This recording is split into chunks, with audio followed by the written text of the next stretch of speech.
구약성경 1155면 우리 에스겔서 4장 1절에서 17절 마지막 절까지 제가 한 절 읽고 여러분이 한 절 읽고 함께 교독합니다. 너 인자야, 토판을 가져다가 그것을 내 앞에 놓고 한 성읍 곧 예루살렘을 그 위에 그리고 그 성읍을 에워싸되 그것을 향하여 사닥다리를 세우고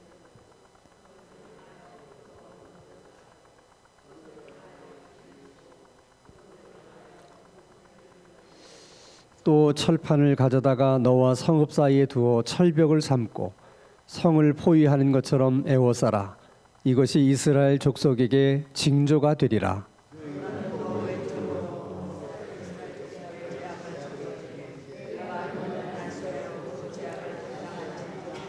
내가 그들의 범죄한 횟수대로 네게 날수를 정하였느니 곧 390일이니라.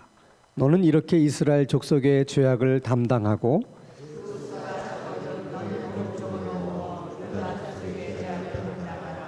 내가 내게 80일로 청하였나니 하루가 1년이니라. 너는 또 내 얼굴을 에워싸인 예루살렘 쪽으로 향하고 팔을 걷어 올리고 예언하라. 내가 줄로 너를 동일이니 내가 에워싸는 날이 끝나기까지 몸을 이리저리 돌리지 못하리라. 너는 밀과 보리와 콩과 팥과 조와 귀리를 가져다가 한 그릇에 담고 너를 위하여 떡을 만들어 내가 옆으로 눕는 날수 곧 390일 동안 먹되 너는 음식물을 달아서 하루 20세겔씩 때를 따라 먹고 물도 6분의 1 흰씩 되어서 때를 따라 마시라. 너는 그것을 보리독처럼 만들어 먹되 그들의 목전에서 인분 불을 피워 구울지니라. 또 여호와께서 이르시되 내가 여러 나라들로 쫓아내어 흩어버린 이스라엘 자손이 거기서 이같이 부정한 떡을 먹으리라 하시기로 내가 말하되 아하 주 여호와여, 나는 영혼을 더럽힌 일이 없었나이다.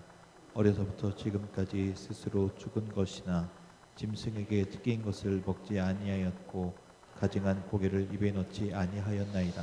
여호와께서 내게 이르시되 보라, 쇠똥으로 인분을 대신하기를 허락하노니 너는 그것으로 떡을 구울지니라. 또 내게 이르시되 인자야, 내가 예루살렘에서 의뢰하는 양식을 끊으리니 백성이 금식 중에 떡을 달아 먹고 두려워 떨며 물을 태워 마시다가 우리 17절 다 함께 떡과 물이 부족하여 피차에 두려워하여 떨며 그 죄악 중에서 쇠폐하리라. 아멘. 사람이 자신의 생각을 표현하는 일반적인 방법은 주로 이제 말과 글입니다.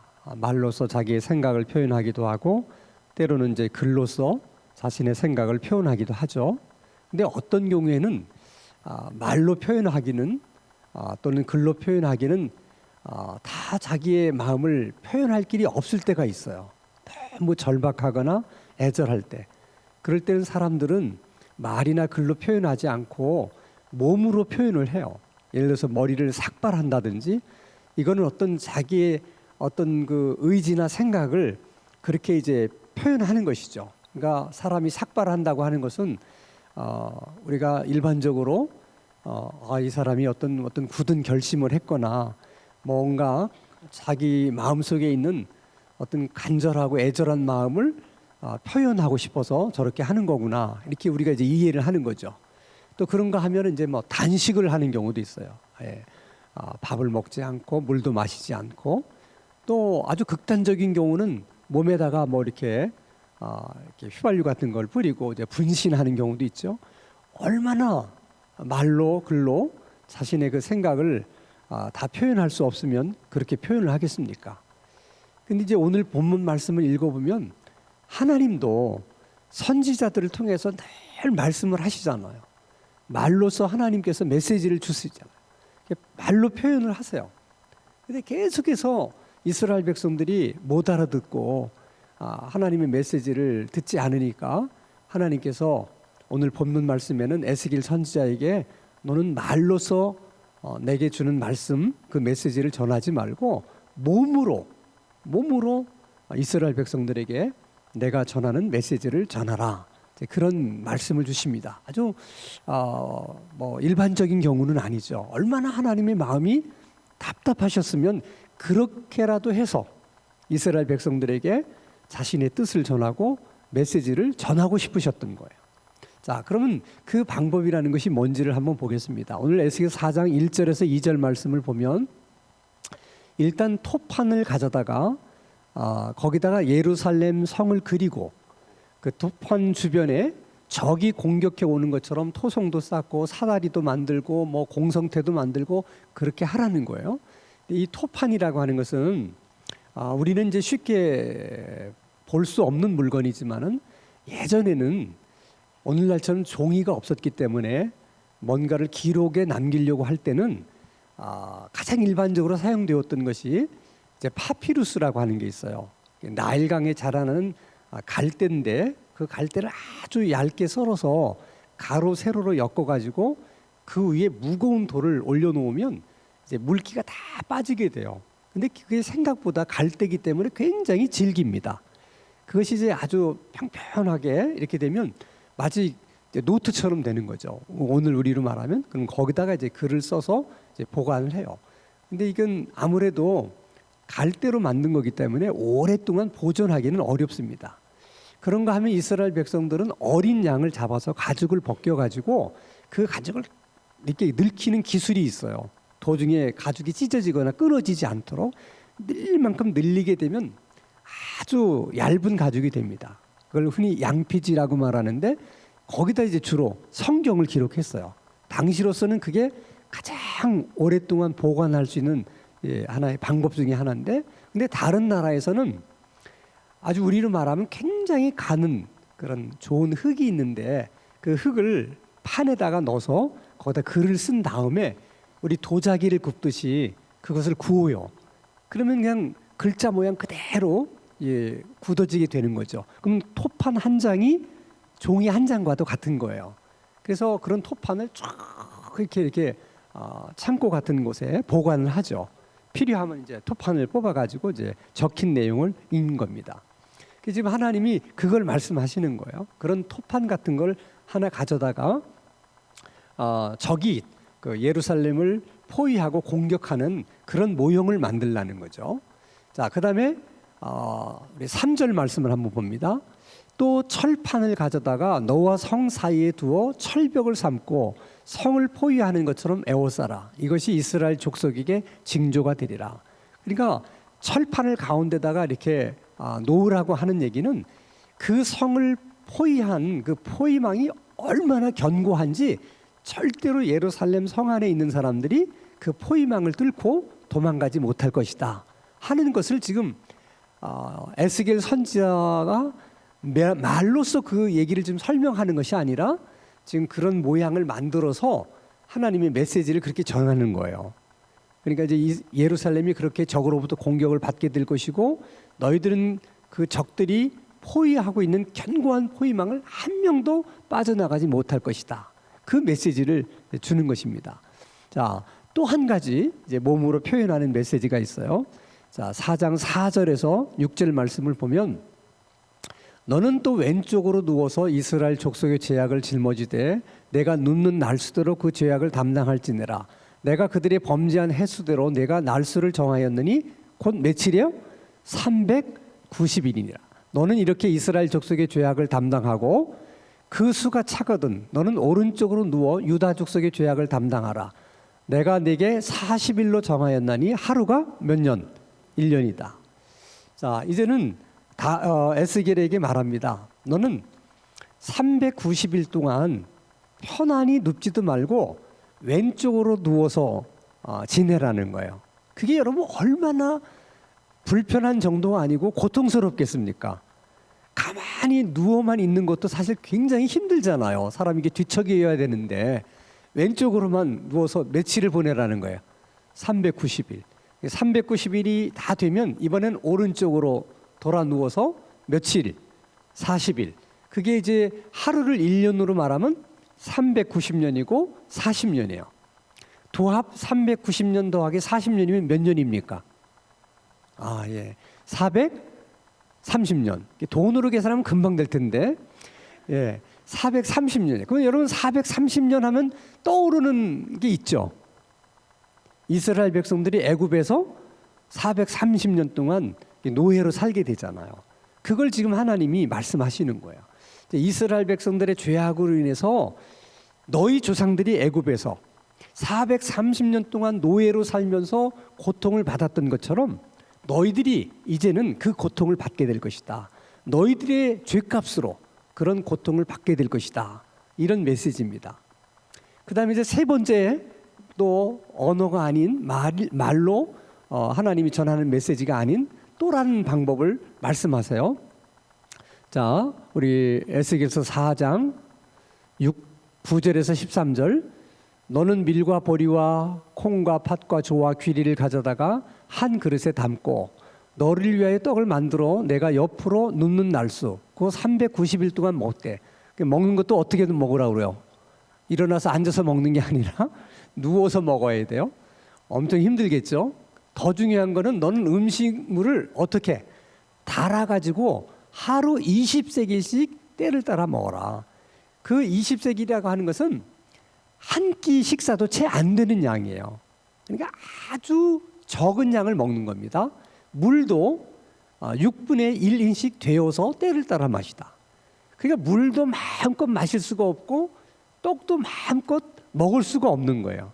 그나마도 옆으로 누워서 먹는데 먹는 것이라도 실컷 먹으면 좋을 텐데 누워서 먹는데 먹는 것도 마시는 것도 마음껏 마실 수가 없는 거예요. 또 중요한 것은 그뿐만이 아닙니다.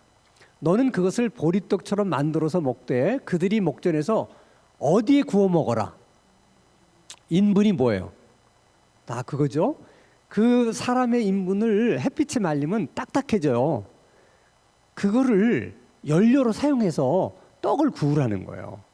이건 두 가지 의미가 있습니다. 그러니까 양식도 충분하지 못해서 저울로 달아서 먹을 정도고 물도 충분히 마실 수 없어서 이게 돼서 마셔야 되는데 그나마 그 음식을 만들 땔감도 부족해서 사람이 햇빛에 말린 인분으로 구워서 먹어야 되는 그런 형편이라는 거예요. 그러니까 뭐 얼마나 이 지금 상황이 심각한 상황입니까? 근데 그보다 더 중요한 것은 여러분 생각해 보세요. 그 햇빛에 말린 인분에다가 떡을 구우면 그 냄새가 다 떡에 뵐 게 아니겠습니까? 그러면 그 떡을 먹는 게 또 얼마나 고통스럽겠어요.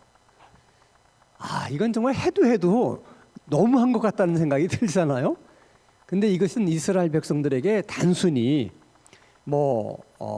냄새 나는 떡을 먹는다 그런 의미만이 아니라 사람의 인분으로 구운 떡은 그 떡 자체가 부정한 떡이 돼요. 근데 이스라엘 백성들은 그렇게 고통 중에 이렇게 살면서도 자기들이 선민이라는 그 하나의 자존심 가지고 버티고 또 자기들은 하나님의 선민이라는 특권 의식 가지고 그 하나의 자존심을 가지고 살아오는 백성들이거든요. 그래서 그들은 이방인들은 아무것도 가리지 않고 먹고 마시고 하지만은 그들은 먹을 것이 있고 먹지 못할 것이 있어요. 부정한 음식과 또 부정하지 않은 음식, 정결한 음식 항상 그걸 구별해서 먹었습니다. 얼마나 철저했는지 여러분 아시잖아요. 베드로가 기도할 때 하나님께서 보자기에다가 부정한 짐승들을 달아서 내려보내고 하나님 말씀하시잖아요. 잡아먹어라. 누가 말씀하셨어요? 하나님이 직접 말씀하신 거예요. 하나님이. 근데도 베드로가 뭐라고 말하냐면 절대 저는 먹을 수가 없습니다. 저는 지금까지 태어나서 한 번도 부정한 것은 먹어본 적이 없습니다. 왜? 자기들은 선민이니까 하나님의. 그렇게 철저히 지켰다는 거예요. 또 하나님이 두 번째 말씀하시고 세 번째 말씀하는데도 베드로가 저는 절대로 못 먹습니다. 그 정도라면 이스라엘 백성들이 얼마나 먹는 것에 철저했는지를 알 수 있잖아요. 근데 지금 인분의 구운 떡을 먹어야 돼. 부정한 떡을 먹음으로써 이미 너희들은 이제 정결한 하나님의 백성이 아니라는 거예요. 너희들이 그 떡을 먹는 순간 너희들이 이제 부정한 떡을 어쩔 수 없이 먹게 됐기 때문에 너희들은 이제 하나님의 선민이라고 말할 수 없다. 근데 그것은 너희들이 스스로 하나님의 선민이 됨을 포기한 것이다. 이런 메시지를 지금 에스겔이 말로 얘기하는 것이 아니라 지금 저런 모습으로 지금 메시지를 전하는 거예요. 그러니까 훨씬 더 어떻게 보면 강력하잖아요, 메시지가. 그리고 마지막에 한 가지를 더 얘기합니다. 자, 에스겔서 4장 16절에서 17절 말씀 보면, 또 내게 이르시되 인자야, 내가 예루살렘에서 의뢰하는 양식을 어떻게 한다? 끊어버리겠다. 그럼 백성이 근심 중에 떡을 달아 먹고 두려워 떨며 떡을 먹되 마시다가 떡과 물이 부족하여 피차에 이제 어떡하냐, 떡이 떨어질 것 같은데, 이제 어떡하냐, 마실 물도 떨어질 것 같은데, 그러면서 서서히 망해갈 것이다. 이런 메시지예요. 근데 왜 하나님께서 저렇게 하시느냐? 그들은 생각하기를 자기들의 떡은, 양식은 자신들의 힘으로 자기들이 만들어낸다고 생각했어요. 자기들의 힘으로 양식을 얻을 수 있다고 생각했어요. 자, 농사를 져요. 그 농사를 지어서 양식을 얻게 되죠. 이걸 하나님이 주신다고 생각하지 않고 바알이 자기들에게 농사를 잘 짓게 해서 이렇게 우리가 양식을 얻게 되었다. 그들이 그렇게 생각했어요. 또 양식이 부족할 때는 강대국 애굽에 가서 외교적인 노력과 또 뭐 여러 가지 돈을 지불하고 그리고 양식을 구해다가 부족한 양식을 또 채웠어요. 그래서 뭐 어려움이 없는 거죠. 언제나 양식의 문제는 자기들의 힘으로 해결할 수 있으니까. 근데 하나님께서 이제 그걸 끊어버리시겠다는 거예요. 그래서 이제 저들이 먹을 양식이 없어서 이거 어떻게 된 일이냐. 우리가 여태까지 다 우리 힘으로 양식을 구해서 우리가 먹고 살 수 있다고 믿었는데 그럴 수 없는 날이 있구나 이게. 도대체 이게 어떻게 된 거냐. 그때서야 그들이 깨닫게 된다는 거예요. 뭐를? 지금까지 양식은 누가 주신 거라고? 하나님이 주신 거다. 근데 여러분 보세요. 여러분도 이런 말씀을 들으면서도 뭐 그냥 별 감흥이 없으시잖아. 근데 깨닫는 것이 그렇게 중요한데 그렇게 해서 깨닫게 된다는 것이 얼마나 그게 슬픈 일이냐는 거예요. 아니, 하나님이 양식을 주신다는 것을 양식을 끊어진 다음에서야, 더 이상 먹을 것이 없어진 다음에서야 하나님께서 양식을 주셨구나 그동안에, 그렇게 깨닫는다면 그게 정말 얼마나 슬픈 일이고 얼마나 어리석은 일이냐는 거야. 하나님이 오죽하면 그렇게 해서라도 깨닫게 하셔야만 하느냐는 거예요. 이런 하나님의 마음이 절절하신 거야. 그러니까 에스겔에게 말로써 메시지를 전하지 않고 지금 이런 방법으로 메시지를 전하시는 거예요. 그래서 여러분, 이게 이스라엘 백성들만의 문제가 아니라 정말 모든 것은, 우리가 살아가는 데 있어서의 모든 필요한 이런 양식과 모든 것은 다 하나님이 우리에게 주신 것이다. 또 하나님이 주셨다. 정말 우리가 그렇게 믿고 사십니까? 근데 우리가 그렇게 믿지 않고 우리 힘으로 그렇게 산다고 생각하면 어떤 때는 하나님이 그렇게 하신다는 거예요. 그걸 깨닫게 하기 위해서. 근데 거기까지 가면 안 되잖아요. 거기까지 가면 안 되죠. 그럼 우리가 그걸 어떻게 알 수 있느냐? 간단해요. 이건 하나님이 주신 것이다 생각하면 반드시 감사를 하게 돼요. 그리고 하나님이 주신 것이다 하면 하나님이 주신 것이니까 내가 뭐 목에 힘줄 일이 없어요. 하나님이 주신 거니까. 그러니까 겸손할 수밖에 없습니다. 그렇기 때문에 하나님이 모든 것을 주셨다고 믿고 사는 사람들은 늘 감사가 있는 것이고 삶이 또 겸손한 거예요. 다른 사람에 대해서도. 그러나 이건 하나님이 주신 것이 아니고 내 힘으로 얻었다 이렇게 생각하면 감사가 없죠. 감사를 해도 누구한테 감사해? 그런 자기 자신에게 감사하는 거죠. 그러니까 그런 자기 자신에게 감사하는 것이 프라이드예요. 그게 자기의예요. 그러니까 그런 자기를 드러내고 싶고 자랑하고 싶잖아요. 왜? 대단하니까 그런 자기가. 그러니까 다양히 목에 힘이 들어가요. 그리고 그런 것을 가지고 남을 또 어떻게 무시하게 돼요. 분명한 거예요. 자, 우리 삶에 문제가 생겼을 때 하나님 앞에 가서 기도해야지. 그 기도가 가장 먼저 떠오르는 사람을 하나님을 의지하고 사는 사람이에요. 근데 무슨 문제가 생겼을 때 당장 이 문제를 해결해 줄 사람이 어디 없을까? 이 문제를 해결해 주기 위해서 어떤 사람이 적당할까? 그게 자꾸 먼저 사람이 생각이 나. 힘 있는 사람, 또 그 분야의 전문가, 이런 것이 먼저 생각나는 사람들은 평소에 사람을 의지하고 산 거예요. 그러니까 그것은 우리들의 삶을 돌아보면 정말 내가 하나님을 의지하고 지금 살고 있는지, 정말 그렇게 신앙생활을 하고 있는지 아닌지를 이제 분명하게 알 수 있는 것이죠. 그래서 오늘 에스겔 4장을 통해서 하나님이 에스겔 선지자의 그런 모습을 통해서 주시는 메시지는 아주 분명해요.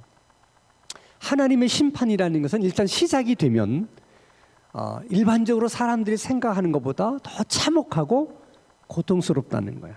그러니까 절대로 거기까지는 가서 안 된다는 거야. 그럼 거기까지 가지 않기 위해서 우리가 평소에 어떻게 생각해야 되느냐? 하나님에 대해서. 하나님에 대해서 쓸데없이 두려워하는 그것도 잘못된 신앙이에요.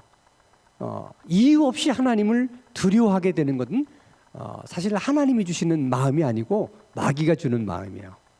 근데 반대로 또 하나님은 사랑이기 때문에 우리가 어떤 짓을 하건 무슨 일을 하든 다 상관이 없고 잘 넘어갈 수 있다. 이렇게 생각하는 것도, 그런 마음도 하나님이 주시는 마음이 아니에요. 그것도 또 마귀가 주는 마음이에요. 그럼 하나님께서 우리들에게 말씀하시고 늘 우리에게 주시는 생각은 뭐냐면, 하나님은 사랑의 하나님이지만 또 반대로 어떻게? 공의로운 하나님이에요. 그러면 하나님이 사랑의 하나님이면서 공의로운 하나님이라는 것을 가장 잘 하나님이 드러내는 것이 뭐냐면 심는 대로 거두게 하는 거예요. 여러분, 심는 대로 거둘 수 있다는 것은 하나님이 사랑하시기 때문에 그런 일이 가능한 거예요. 그리고 심는 대로, 예를 들어서 선을 심었는데 선을 거두면 선을 심은 사람이 얼마나 좋겠어요. 그게 하나님의 사랑 때문이에요. 또 예를 들어서 악한 사람이 악을 심었는데 선을 거두게 되면 선한 사람들이 얼마나 마음이 불편하겠어요. 그건 공의로우신 하나님이 아니에요. 그래서 하나님은 심는 대로 거두게 하심으로 인해서 하나님이 사랑의 하나님이라는 것을, 또 공의의 하나님이시라는 것을 우리들에게 말씀하고 있는 거예요. 그건 믿는 사람에게든지 믿지 않는 사람에게든지 다 똑같이 하나님이 그렇게 말씀하시는 거예요. 하나님은 공의로우신 하나님이다. 근데 우리가 너무 하나님을 쉽게 생각해서 자기 편할 대로 하나님은 공의로우신 하나님이고 사랑의 하나님인데 우리는 사랑의 하나님만 붙들고 그 하나님인 것만 생각할 때가 많아요. 사랑의 하나님이라고만 생각하고 붙들고 있으면 웬만한 건 다 넘어가려고 하잖아요. 다 하나님의 사랑으로 덮고 이렇게. 그렇지 않다는 거예요. 하나님은 사랑이지만 공의로우신 하나님이다. 그러니까 항상 우리가 생각해야 될 것은, 하나님을 믿을 때 하나님은 심는 대로 거두게 하시는 하나님이시다. 이게 결국은 우리가 심는 대로 거두게 되는 거예요. 이걸 잊어서는 안 돼요. 그러니까 오늘의 나는 어제 심은 것의 결과예요. 불평할 것도 불만할 것도 없는 거예요. 왜? 심는 대로 거두는 거니까. 그러면 내일의 나는 오늘의 나예요. 결국 오늘 내가 어떻게 하느냐가 내일의 나의 모습을 결정하는 거예요. 왜? 심는 대로 거두는 거니까. 그러니까 항상 그 생각을 가져야 돼. 심는 대로 거두는. 그걸 믿음을 가져야 돼. 왜? 하나님은 사랑이시고 하나님은 공의로우신 하나님이기 때문이다. 또 한 가지 우리가 중요하게 생각할 것은, 용서라고 하는 이 개념을 너무 우리가 쉽게 생각하면 안 돼요. 우리가 어떤 죄를 지었든지 우리가 이제 회개하고 이렇게 하면 하나님 용서를 해주세요. 근데 그 과정이 중요한 거예요. 예를 들어서 이스라엘 백성들이 출애굽을 할 때 그 이제 장자들이 죽는 심판으로부터 이스라엘 백성들을 보호하시려고 하나님이 양을 잡아서 그 피를 어떻게 하라고 그럽니까? 인방에 바르라고 그러잖아요. 그러니까 인방과 문선주에 바를 때 양의 피에 효력이 나타나는 거예요. 그러니까 그냥 양을 잡아서 그 양의 피만 양푼이에 받아놓는다 그래서 그 양의 피에 효력이 나타나는 게 아니라 하나님의 말씀대로 인방과 문설주에 바를 때만 나타나는 거예요. 똑같이 예수 그리스도의 보혈이, 예수 그리스도의 피가 모든 죄를 다 용서할 수 있어요. 근데 예수 보혈의 능력이 그냥 나타나는 게 아니에요. 우리가 지은 죄가 있을 때는 그 지은 죄를 정말 하나님 앞에 진심으로 회개하고 뉘우치고 돌이키는 회개가 있을 때만 보혈의 능력이, 효력이 나타나는 거예요. 그래서 용서가 되는 거예요. 근데 우리는 너무 쉽게 생각하는 거야. 그런 과정 없이 그냥 하나님은 용서의 하나님이고 사랑의 하나님이니까 그냥 하나님 잘못했습니다. 뭐 이렇게 슬쩍 넘어가면 다 이게 용서가 된 걸로 생각한다는 거죠. 그렇지 않다는 거예요. 그 이스라엘 백성들이 이런 면을 깨달았어야 되는데 그렇지 못했기 때문에 거기까지 간 거죠. 오늘도 마찬가지예요. 우리가 그런 부분들을 잘 체크하지 않으면 우리도 이스라엘 백성들처럼 거기까지 갈 수 있는 거예요. 자, 여러분 마태복음 5장 예수님이 하신 말씀 보세요. 마태복음 5장 25절 26절 보면 너를 고발하는 자와 함께 길에 있을 때 너는 급히 사화하라. 그 고발하는 자가 너를 재판관에 내어주고 재판관이 옥리에게 내어주고 옥에 가둘까 염려하라 하면서 26절에 이렇게 말합니다.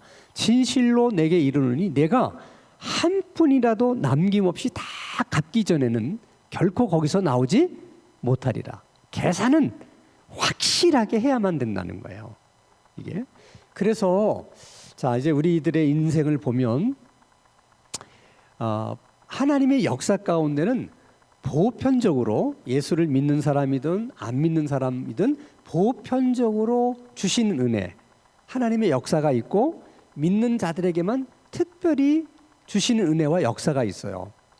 자, 여름에 비가 내린다. 그러면 그 비가 예수 믿는 사람들의 눈에만 내리고 예수 믿지 않는 사람의 눈에는 안 내립니까? 그렇지 않잖아요. 하나님이 비를 주실 때 믿는 사람이든 믿지 않는 사람이든 똑같이 농사 짓는 사람의 눈에 비를 주세요. 이건 일반적인 하나님의 은혜예요. 그러니까 우리들의 삶 속에서 너무 믿는 사람들의 특별한 면만 생각하면 안 돼요. 일반적으로 이렇게 하나님이 주시는 거예요. 그러면 우리가 나이가 들면 이제 노화로 인해서 병이 생겨요. 그건 일반적인 거예요. 하나님께서 일반적으로 비를 내리시듯 구원받은 사람이든 구원받지 못한 사람이든 노화가 진행되는 것은 일반적인 거예요. 하나님이. 그래서 뭐 예수 믿는 사람들은 잘 안 늙는다든지 또 뭐 예수 믿는 사람은 늙어도 뭐 건강하다든지 그렇지 않아요. 그건 일반적인 거기 때문에 똑같이 가는 거예요. 그러나 그 중에서도 특별한 경우가 있을 때가 있어요. 그럴 때가 있어요. 그건 하나님이 특별히 개입을 하셔서 역사할 때가 있어요. 똑같은 논이지만 하나님이 어떤 논에 더 축복하시면 그 논은 다른 논에 비해서 더 많은 수확을 거둘 수 있게 하실 수 있어요. 하나님이. 이건 특별하게 베푸시는 은혜예요. 그런 것처럼 우리들의 삶 속에서도 그런 하나님의 역사가 있을 수 있다는 거예요. 자, 그러면 나이가 들면 노화로 인해서 우리가 많이 고통을 겪잖아요. 많은 고통을 겪어요. 그건 일반적으로 다 뭐 겪는 고통이기 때문에 특별한 우리가 거기에 의미를 부여할 건 없어요. 뭐 죄가 많아서 그렇다. 뭐 이런 건 우리가 의미를 부여할 필요는 없어요. 그러나 어떤 경우에는 특별하게 그 사람과 하나님과의 관계 속에서 계산할 것이 있어서 하나님이 또 특별하게 역사하시는 경우도 있어요. 저렇게 네가 다 갚지 않으면 계산이 끝나지 않으면 너 거기서 나올 수 없다 하는 것처럼 하나님께서 이제 구원한 우리들을 천국으로 데려갈 때 하나님은 어떤 사람에게 있어서는 그 천국으로 그냥 데려갈 수가 없어서 이 땅에 있을 때 잘 준비시켜 가지고 데려가셔야만 하는 그런 경우도 있다는 거야. 다 일반적으로 모든 건 그런 것이 아니지만은 어떤 경우에는, 왜냐하면 사람마다 어떤지 우리 모르잖아요. 하나님만이 알잖아. 하나님과 그 사람만이 아는 문제가 있을 수 있어요. 그래서 어떤 경우에는 오히려 믿지 않는 사람은 노년이 더 뭐 건강하고 뭐 이렇게 잘 사는데 왜 같이 노년을 겪는데 왜 예수 믿는 사람이 더 오히려 더 힘들게 사느냐, 이런 것 때문에 이제 회의를 가지는 사람도 있는데 그럴 필요가 하나도 없어요. 이 사람들은 어차피 하나님의 심판을 지옥에 가서 받아야 될 사람이기 때문에 그런 과정이 없어도 돼요. 근데 이 사람은 구원받은 사람이기 때문에 하나님이 천국으로 데려가기 전에 계산할 걸 다 계산을 해야만 데려가실 수가 있기 때문에 이 땅에 있는 동안에 그것을 하시는 거예요. 특별한 경우에. 그것은 우리가 일반적으로 판단할 수는 없는 거야. 모든 것을 그렇게 판단해서는 안 되지만 그런 경우도 있을 수 있다는 거야. 그렇기 때문에 우리가 하나님 앞에서 바른 삶을 산다는 것이 얼마나 중요한 것인가를 알아야 돼. 그래서 그래서 이스라엘 백성들의 저 메시지를 주는 거야. 그러니까 우리가 너무 인생을 살아가는 것을 쉽게 생각하지 말라는 거야. 하나님을 너무 쉽게 생각하지 말라는 거예요. 다 심는 대로 거두고 또 우리가 계산할 건 다 계산해야 된다는 거야. 그게 안 되면 우리가 또 그 과정을 겪은 다음에만 그렇게 할 수 있다는 것이죠. 자, 그렇게 이제 생각해 보면 우리가 이제 나이가 이제 들어서 뭐 70이 넘고 이제 이렇게 되면 이제 살 날이 사실 얼마 남지 않는 사람들이 많잖아요. 예, 얼마. 자, 그럴 때 이제 우리가 뭐 어떤 생각을 해야 되냐면 지금까지 살아온 내 삶을 쭉 뒤돌아보면 내가 원하든 원치 않든 참 하나님 마음을 많이 아프게 해드리는 일들이 있었잖아요. 참 그게 많이 후회스럽잖아요. 이제 와서 나이 들어서 생각해 보면 그래요. 그러면 이제는 어떤 생각을 해야 되느냐? 그러면 이제 남은 생에는 내가 이제 얼마나 더 살지를 모르는데 남은 생에만큼은 내가 절대로 이제는 하나님 마음을 아프게 해드리면서 살아서는 안 되겠다. 이런 결심이 있어야 돼. 내가 이제 남은 생애를 얼마나 더 살지 모르는데 그 남은 생에 더 사는 동안에 하나님 마음을 아프게 하면서 산다면 그 남은 생애가 무슨 의미가 있겠냐는 거야. 그렇게 사는 것이. 그러니까 우리가 그런 부분을 기도하셔야 돼. 하나님, 내가 이제 남은 생애가 몇 년을 더 살지 모르는데 그 얼마 되지 않은 삶을 내가 계속 하나님 마음이나 아프게 하면서 산다면 그 남은 생애가 나에게 무슨 의미가 있겠습니까? 차라리 내가 하나님 마음을 아프게 해드리면서 살 것 같으면 그냥 하나님 빨리 데려가 주세요. 차라리 나는 그런 삶을 원합니다. 나는 더 이상 정말 지금까지 살아오면서도 그렇게 하나님 마음 아프게 한 게 너무 후회스러운데 남은 생에 얼마 되지도 않은데 그 시간도 내가 그렇게 살고 싶지는 절대로 그렇게 살고 싶지 않습니다. 하나님. 그러니까 하나님 저를 붙들어 주시고 그렇게 살지 않도록 도와주세요. 내가 정말 그렇게 살려고 그럴 때는 그냥 하나님 빨리 저를 하나님 그냥 데려가 주세요. 그런 마음가짐이 우리들에게 있어야 된다는 거예요. 그런 마음가짐. 그래서 우리가 항상 이제 노년의 시기가 됐을 때일수록 우리가 삶을 잘 정리하고 어떻게 하면 남은 생애를 정말 더 하나님을 기쁘게 해드리고 하나님 마음에 합한 그런 삶을 살아갈 수 있을까? 그런 생각들을 하면서 살아야 돼. 그러면 그런 생각을 가지고 살게 되면 내가 무슨 일을 이제 선택하거나 결정을 할 때 항상 이런 생각하는 거죠. 내가 이 일을 선택하고 이런 결정을 하는 것이 내 남은 생에 어떤 영향을 미치는 걸까? 이거 계산해야 되는 문제가 아닐까? 이런 생각을 하셔야 되는 거예요. 이게 하나님 마음을 아프게 해드리는 것은 아닐까? 이렇게 한 번 더 생각해 보는 거죠. 아니 내가 그렇게까지 하면서 정말 내가 이 일을 할 만한 그런 가치가 있는 일인가 이게? 이런 생각을 해보라는 거예요. 뭐 예를 들자면 뭐 나이 들어서도 뭐 늦바람 나는 사람이 있대. 그럼 자 나이 들어서 주책이잖아요. 어떻게 보면. 그래도 나는 사람은 또 난데 바람이. 그때도 만약에 여러분이 그런 유혹을 받을 때, 야 내가 이게 남은 생에도 이제 삶을 얼마 살지 모르는데 내가 여기서 내가 늦바람을 펴야 되냐? 내가 이렇게 할 만큼 이게 정말 내 인생에 의미가 있는 일일까? 이게 하나님 마음을 아프게 해드리는 일인 것 같은데 이 문제를 놓고 하나님이 계산하자고 드시면 내가 이거 다 계산하고 가야 되는데 내가 그렇게까지 하면서 내가 바람을 필 만한 가치가 있는 일이냐 이거 이렇게 생각을 해보라는 거예요. 항상 모든 일을. 그러면 생각이 달라지기 시작해요. 그래서 저를 포함해서 이제 남은 세계가 얼마 남지 않은 사람들은 그렇게 삶을 잘 준비하면서 살아가는 것이 지혜로운 삶이고 하나님 앞에 바른 신앙생활이라고 믿습니다. 어떻게 되었든 이스라엘 백성들이 끝까지 갈 때까지 가서 저렇게 하나님의 심판 속에 저렇게 망하게 되는 거기까지는 절대로 우리가 가서는 안 된다 하는 것이 오늘 에스겔 4장이 우리들에게 주는 메시지입니다. 그래서 오늘 우리가 기도할 때는 이 말씀을 가지고 하나님 정말 하나님께서 모든 것을 주셨다고 하는 것 내가 믿음으로 늘 고백하고 모든 것에 감사하며 살게 하시고 그런 일 때문에 다른 사람을 아프게 하거나 다른 사람을 무시하지 않도록 늘 겸손한 삶을 살아갈 수 있게 하여 주시옵소서 기도하고 심는 대로 거둔다고 하는 거 한순간도 내가 잊지 않고 내가 좋은 것을 많이 심으면서 살아가게 하여 주시옵소서.